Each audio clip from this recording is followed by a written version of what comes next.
सो ये था, ये जो ये है आपका रेट ऑफ चेंज के हिसाब से, और ये आपका ज्योमेट्रिकल वे, ये दोनों को रिलेट करना है। कैसे रिलेट करेंगे? रिलेट करने का ट्रिक क्या है? Delta x tends to zero use करना है आपको। जब delta x tends to zero कर रहे हैं तभी आपको ज्योमेट्रिकल वे का फील मतलब आ रहा है, ज्योमेट्रिकल मीनिंग मिल रहा है आपको। तो आपको यहाँ क्वेश्चन आपको चेंज करना पड़ेगा। आप क्या पूछेंगे? रेट ऑफ चेंज ऑफ, ये क्वेश्चन ही गलत था एक्चुअली मैं बोलूँ तो, क्योंकि हमको यहाँ पे limit delta x tends to zero करना है। मैं जब कर दूंगा आपको समझ में आएगा क्या करना है। हम लोग क्या करेंगे? Rate of change of f of x in going from x zero to x zero plus delta x, ये नहीं पूछेंगे, ये सवाल नहीं करेंगे। Rate of change of f of x क्या लिखेंगे? At x is equal to x zero, ये पूछेंगे, एक पॉइंट पे पूछेंगे। तो अब इसका मतलब क्या होगा?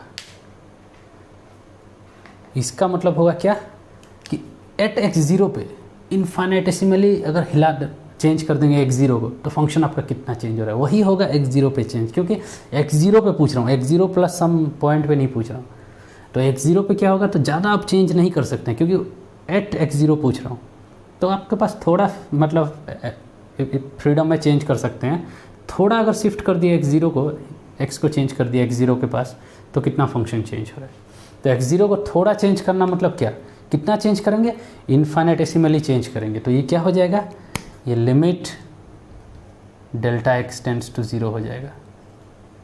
समझ में आया? क्योंकि ये बिठाना पड़ेगा, क्योंकि एट एक्स जीरो पूछ रहा हूँ। तो एक्स, ये डेल्टा एक्स को आप ज़्यादा चेंज नहीं कर सकते हैं, तो साइड में लिखना पड़ेगा आपको कि मैं थोड़ा चेंज कर रहा हूँ डेल्टा एक्स को। तो वहाँ भी आपको क्या लिखना पड़ेगा? Delta f over delta x, ये क्या होगा? Limit delta x tends to zero, delta f over delta x. लेकिन ये है क्या? ये slope of f of x at x zero है। ये देखिए, ये अभी मैं ज्योमेट्रिकल वे में बताया था। तो दोनों रिलेट तभी होंगे जब आप डेल्टा एक्स को ज़ीरो लेंगे। मैं वही बताने का कोशिश कर रहा हूँ, और इसी को हम लोग डिफाइन करते हैं derivative of f of x. तो मैं ये सब और एक बार लिख दे रहा हूँ इधर। क्या ये सब एक ही सेम चीज़ है?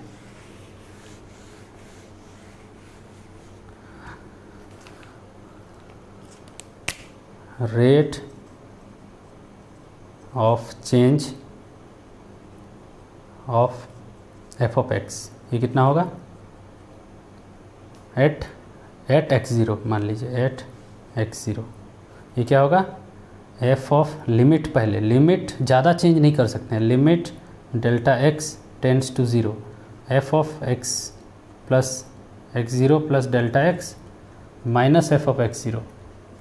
थोड़ा चेंज कर रहे हैं एक्स ज़ीरो के, क्योंकि डिवाइडेड बाय डेल्टा एक्स। देखिए, एक डेल्टा एक्स ज़्यादा नहीं है, बहुत इन्फाइनेटेसिमली स्मॉल है। और इसको आप लिख सकते हैं limit delta x tends to zero, change in f को लिख सकते हैं delta f divided by delta x, और इसको आप लिख सकते हैं d f by d x, इसको बोलते हैं। और इसका मतलब क्या है? Slope of f of x at x is equal to x zero. ये है आपका डेफिनेशन डेरिवेटिव। अभी तक हम लोग इसको इवेल्युएट कैसे करना है नहीं पता हमको। इसको हम लोग, ये सब एक ही चीज़ है। Rate of change of f of x is equal to zero derivative है। ये भी यही है, ये भी यही है, ये भी यही है। सब एक ही चीज़ है, बस बोलने का, देखने का नज़रिया अलग अलग है। यहाँ पे दो ही नज़रिया है, एक रेट ऑफ चेंज ये, और एक स्लोप ये है आपका है, और ये एक आपका, ये आपका फिजिकल मीनिंग है डेरिवेटिव का, क्योंकि ये तीनों सेम चीज़ है, ये बस लिखने का तरीका है। समझ में आए? ये D f by d x का ये फॉर्मूला है काइंड ऑफ, मान लीजिए, क्योंकि इसको इवेलुएट करने के लिए ये आप चाहिए। मैं जब एग्जांपल्स करूँगा आपको ये सब चीज़ समझ में आ जाएगा, उसके लिए उतना वरी नहीं हुए।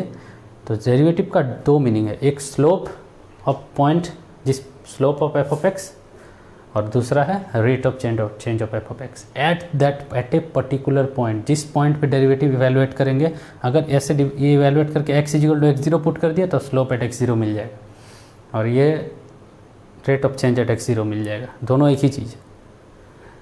और बहुत लोग इसको ये बोलते हैं कि स्लोप ऑफ द टेंजेंट भी बोलते हैं, तो वो भी सही है, क्योंकि एक लाइन, एक कर्व का तो कुछ स्लोप नहीं होता ना। इस पॉइंट पे स्लोप मतलब क्या है?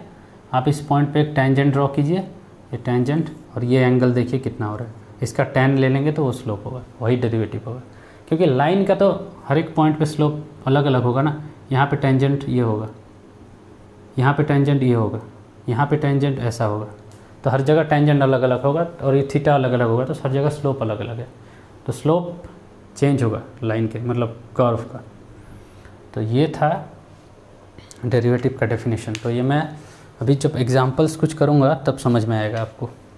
हाँ, और एक चीज़, चलिए मैं एग्जांपल करके बताऊँगा वो। तो ये आपका डेफिनेशन है।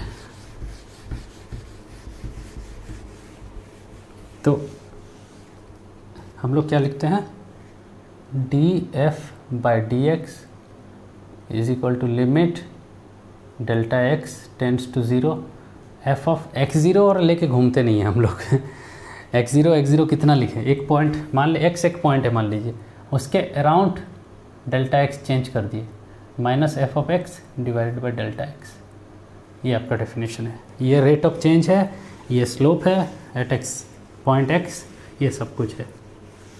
इसको आप दो वे में देख सकते हैं। ये rate of change at of function f with respect to at the point x, इसीलिए इसको x0 लिखते हैं, दो x हो जा रहा है ना। और देखिए ये नोटेशनल एब्यूजमेंट है काइंड ऑफ, सोचिए, क्योंकि बेटर आपको लिखना चाहिए x0 लिखना चाहिए, क्योंकि आपको इवेलुएट करना, और इसको ऐसे लिखना चाहिए at x is equal to x0, क्योंकि हर जगह स्लोप अलग अलग है, लेकिन लिखते नहीं at x is equal to x0, लेकिन ये लिखते नहीं है कोई।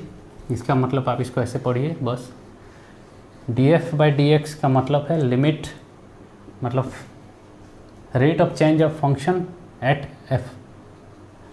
x is equal to x। तो वैसा ही काइंड ऑफ x, और यही है क्या, slope of f of x eight the point x। Eight the point x ज़रूरी है, इसीलिए मैं f ऑफ x को आर्गूमेंट भी बोलेंगे, एट द पॉइंट बोलेंगे बोल के x0 ले रहा था, लेकिन कोई बात नहीं। अब हमको इसको इवेलुएट करना है, किसका करें, डेरिवेटिव इवेलुएट करना है, काइंड ऑफ मतलब स्लोप इवेलुएट कर रहे हैं। तो मान लीजिए आपके पास फंक्शन है, ये एग्जांपल, मेरे को पता नहीं है किसी का डेरिवेटिव। मान लीजिए अभी f of x is equal to x to the power n है, ये एक फंक्शन है, मेरे को इसका मतलब डेरिवेटिव देखना है। तो ये कैसे डेरिवेटिव करेंगे, df/dx क्या होगा, देखिए अभी हम लोग डेरिवेटिव समझे क्या है, डिफाइन किए बस। अभी हम लोग क्या करेंगे, डेरिवेटिव को इवैल्यूएट करने की कोशिश करेंगे, क्योंकि मेरे को पता नहीं है, बस मैं कुछ डेफिनेशंस बनाया, उसका ज्योमेट्रिकल मीनिंग देखा, अभी तक कैलकुलेट करना नहीं सीखे हैं उसको हम लोग। तो अभी क्या करेंगे, df/dx कैलकुलेट करेंगे। तो ये क्या होगा, dx to the power n divided by dx। तो मैं ये ऐसे नहीं करता हूँ, इसका डेफिनेशन क्या है, यही है, देखिए। तो ये limit delta x tends to 0 f of x plus delta x minus f of x divided by delta x, ये आपका डेफिनेशन है। ये क्या हो जाएगा, f क्या है, f आपका है d/dx, f क्या है x to the power n। यहाँ क्या होगा, limit delta x tends to 0 f of x plus delta x माने क्या, f ऑफ p क्या होगा, p to the power n, f of 2 क्या होगा, 2 to the power n, f of 3 3 to the power n, f of x plus delta x plus delta x to the power n। तो ये होगा x plus delta x to the power n minus f of x क्या है, x to the power n है, divided by delta x। अभी आपको एक binomial theorem का एक, देखिए कैलकुलस अपने आप में इतना इजी नहीं है, मैं बताता हूँ, क्योंकि डेरिवेटिव याद रखना बहुत आसान है। cos x का डेरिवेटिव sin x का derivative minus cos x, exponential का डेरिवेटिव ये, कॉट का ये, साइन का ये, याद रख सकते हैं आप, लेकिन ऐसे इवैल्यूएट करना उतना इजी नहीं है, इसमें एडवांस मैथमेटिक्स चाहिए। जैसे अभी मैं ज़्यादा एडवांस नहीं है, अब 12th क्लास में ही पढ़ते हैं। बाइनोमियल थ्योरम यूज़ करूँगा। बाइनोमियल थ्योरम क्या बोलता है,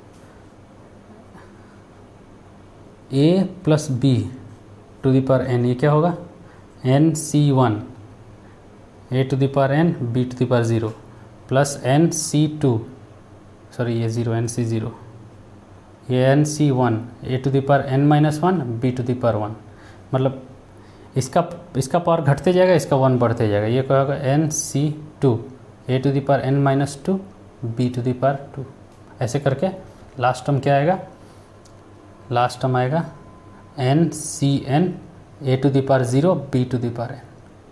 ये बाइनोमियल थ्योरम है, मैं बस बता दिया आपको इसलिए क्योंकि ये फ्रीक्वेंटली यूज़ होता है। तो यहाँ पे a की जगह क्या है, x, और b की जगह डेल्टा x है। तो अब इसको हम लोग यूज़ करना है। यहाँ पे a कितना है, x है, और b कितना है, डेल्टा x है। तो a की जगह x डालेंगे, b की जगह डेल्टा x डालेंगे, तो ये क्या होगा, x plus delta x to the power n। ये कितना हो जाएगा, पहले NC0 1 होता है, और a to the power n x to the power n delta x to the power 1, तो वो नहीं लिख रहा हूँ। NC1 उसके बाद आएगा, NC1 होता है n, x to the power n-1 delta x to the power 2। अब तीसरा टर्म क्या आएगा, ये delta x to the power 0, ये delta x to the power 1। अब तीसरा टर्म क्या आएगा, NC2 x to the power n-2 delta x to the power 2। अभी देखिए ऐसे ऐसे जाएगा। मैं अभी भी बोला हूँ कि ये सब इवैल्यूएट करना इतना आसान नहीं है, क्योंकि याद रखना आसान है, मैं अभी बोला हूँ जस्ट। तो इसके लिए थोड़ा मेहनत करना पड़ेगा इवैल्यूएट करने के लिए। देखिए ये यहाँ पे फोकस कीजिए, डेल्टा x टेंड्स टू 0 है। मैं आपको एक नंबर दे रहा हूँ, 1/4 का स्क्वायर कीजिए, कितना होगा ये, 1/4 टू द पावर 0 होगा 1, ये होगा 1। 1/4 टू द पावर 1 कितना होगा, 1/4। 1/4 टू द पावर 2 कितना होगा, 1/16। ये इससे छोटा है, देखिए 1/4 टू द पावर क्यूब कितना होगा, 1/48, नहीं 64। ऐसे और बड़ा बड़ा होते जाएगा। तो ये पावर जितना बढ़ रहा है, ये नंबर बड़ा छोटा हो रहा है उतना। तो डेल्टा x टेंड्स टू 0 है, 1/4 में इतना धीरे धीरे घट रहा है। 1/4 और 1/64 में कितना फ़र्क है। ये डेल्टा x टेंड्स टू 0 है, तो डेल्टा x का स्क्वायर तक जब आप पहुंच जाएंगे, वो काइंडली पूरा 0 ही हो जाएगा। इतना फास्ट वो लोग मतलब इतना डिक्रीज़ होते हैं, क्योंकि बहुत छोटा है ना। जितना छोटा रहेगा, 1/4 हो रहा है काफ़ी फास्ट, लेकिन वो बहुत छोटा है डेल्टा x। 1/4 उतना भी छोटा नहीं है, तो ये बहुत फास्ट डिक्रीज़ हो जाएगा। तो इसका हायर ऑर्डर टर्म बोलते हैं, ये सब आप नेगलेक्ट कर सकते हैं, इसको नेगलेक्ट कर सकते हैं। ये काइंड ऑफ 0 हो जाएगा, क्योंकि ये बहुत छोटा है। तो ये क्या हो जाएगा, नियरली इक्वल। इसका मतलब ये है, क्या हो जाएगा, x to the power n delta x to the power 0 कितना होता है, 1। तो वो लिखने का ज़रूरत नहीं है, x to the power n ये plus n x to the power n-1 delta x। बाकी सब टर्म नेगलेक्ट कर दिए हम लोग। तो अभी क्या होगा, यहाँ पे आप पुट कीजिए, ये वैल्यू आपको मिल गया, ये वैल्यू आपको मिल गया। तो यहाँ पे हम लोग को पुट करना है। तो d of x to the power n by dx, ये कितना होगा, ये होगा, इसके जगह पे मैं पुट कर रहा हूँ, इसके जगह पुट करूँगा तो क्या होगा, x to the power n plus n x to the power n-1 delta x, और यहाँ पे minus x to the power n है डिवाइड बाय डेल्टा x, और यहाँ पे limit delta x tends to 0। ये ज़रूरी है। अभी देखिए ये टर्म और ये टर्म कैंसिल हो गया, और ये बचेगा, और limit delta x tends to 0 n x to the power n-1 delta x over delta x। अब delta x over delta x फिर से कैंसिल हो गया ये दोनों, तो क्या होगा ये, अब डेल्टा x लिमिट लेंगे भी तो कोई फ़र्क नहीं पड़ेगा, क्योंकि डेल्टा x तो है ही नहीं। तो n x to the power n-1, ये क्या है, d x to the power n divided by dx। अब ये फॉर्मूला आपको याद किया जाता है, करवाया जाता है। तो ये डेरिवेटिव ऐसे होता है। तो और एक क्वेश्चन करते हैं। और एक क्वेश्चन क्या है, मान लीजिए, तो इसमें समझ में आया। हाँ, अभी भी मैं वार्निंग आपको दे रहा हूँ, डेरिवेटिव इवैल्यूएट करना मुश्किल है ये फार्मूला यूज़ करके, लेकिन मुश्किल है, लेकिन उतना भी ज़्यादा नहीं है। तो हम लोग क्या करते हैं, हम लोग का जो एलिमेंट्री फंक्शन है, एलिमेंट्री फंक्शंस मतलब क्या, आइलेट, आई फॉर देखिए आई, ये एलिमेंट्री फंक्शन है, मैं यहाँ लिख दे रहा हूँ ILATE, I for inverse trigonometric function, L for logarithmic, A for algebraic function, T for trigonometric function और E फॉर एक्सपोनेंशियल्स। ये 5 हम लोग का जनरली ये फंक्शंस है, मतलब एलिमेंट्री फंक्शन फ्रीक्वेंटली आते हैं। तो हम लोग क्या करते हैं, ये पांचों का डेरिवेटिव निकाल लेते हैं। हर ट्रिग्नोमेट्रिक फंक्शंस का ऐसे मेहनत करना पड़ता है और निकाल लेंगे। हर एक ही लॉगरिदम है, लॉगरिदमिक का log x का निकाल लेंगे। उसके बाद अलजेब्रिक फंक्शन, ये एक अलजेब्रिक फंक्शन है। अलजेब्रा माने x y z, x to the power n, x to the power y to the power n, ये सब अलजेब्रा है। ILAT, T for trigonometric function, ये इन्वर्स ट्रिग्नोमेट्री था। ओके, ट्रिग्नोमेट्रिक फंक्शन का निकाल लेंगे। E फॉर एक्सपोनेंशियल, एक्सपोनेंशियल मतलब e to the power x, a to the power x, power में जब x रहेगा, वेरिएबल टू पावर में, तो वो सब का हम लोग ऐसे मेहनत करके निकाल लेंगे और उसका एक फार्मूला शीट बना ली और उसी फार्मूला शीट को हम लोग याद रख लेते हैं।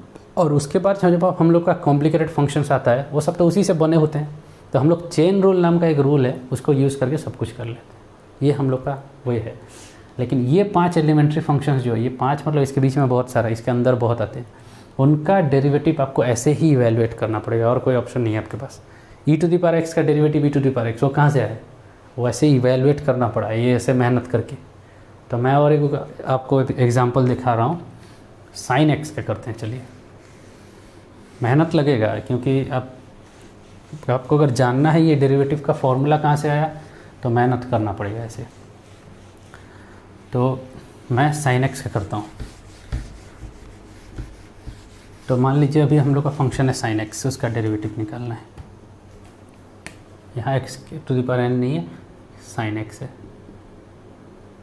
देखिए मैं ऐसा फंक्शन सब ले रहा हूँ जो हर जगह कंटिन्यूस है, ये याद रखिए। तो उतना कुछ प्रॉब्लम नहीं हो रहा मेरे को। डेरिवेटिव कंटिन्यूस मतलब डेरिवेटिव हो सकता है उसका, मतलब हमेशा नहीं हो सकता, लेकिन कंटिन्यूस है तो थोड़ा सेफ साइड पे आप हैं। कुछ पॉइंट ऐसे होंगे जहाँ नहीं हो पाएगा, जहाँ एक आपको कस्प मिलेगा। फॉर एग्जांपल ये एक फंक्शन है, इस पॉइंट पे इसका डेरिवेटिव एग्जिस्ट नहीं करेगा, लेकिन वो डिटेल है, हम लोग बाद में पढ़ेंगे ये सब। तो अभी के लिए ये सब वेल स्मूथ फंक्शन बोलते हैं इसको। यहाँ कहीं ऐसे धार वाला हिस्सा ऐसे ये नहीं है, कस्प इसको बोलते हैं, ऐसा कस्प कहीं नहीं है।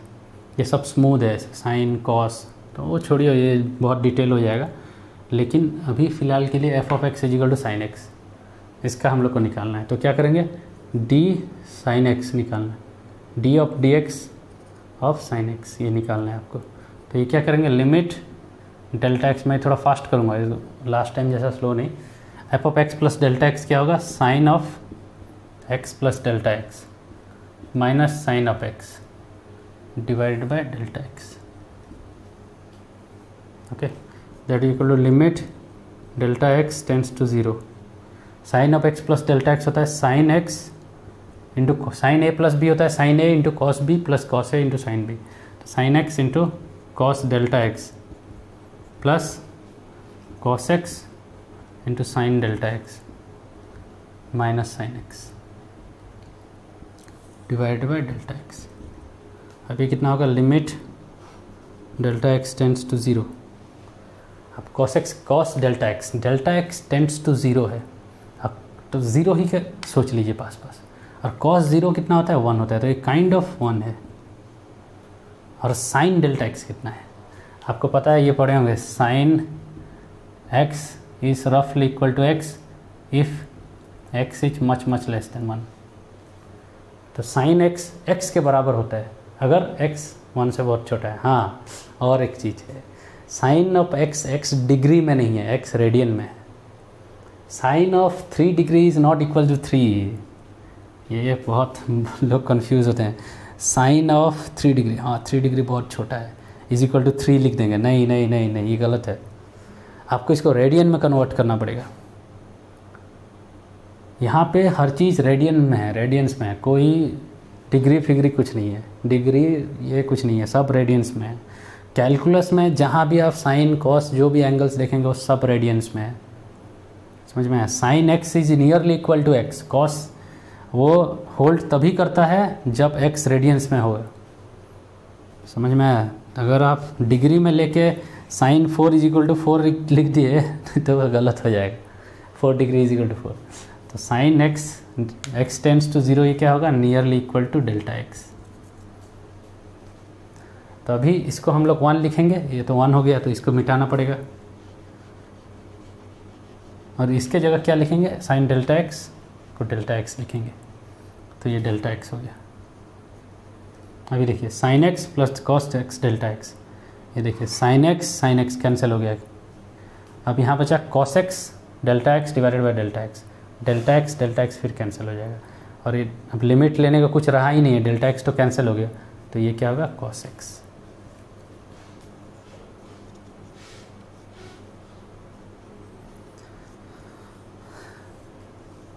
समझ में आया। सिमिलरली आप डेरिवेटिव ऑफ कॉस एक्स निकाल सकते हैं, D by d x of cos x, तो आपको मिलेगा माइनस साइन एक्स मिलेगा। अब ये कहाँ से आया, ऐसे ही आया, आपको ये क्वेश्चंस करना पड़ेगा ऐसे करके।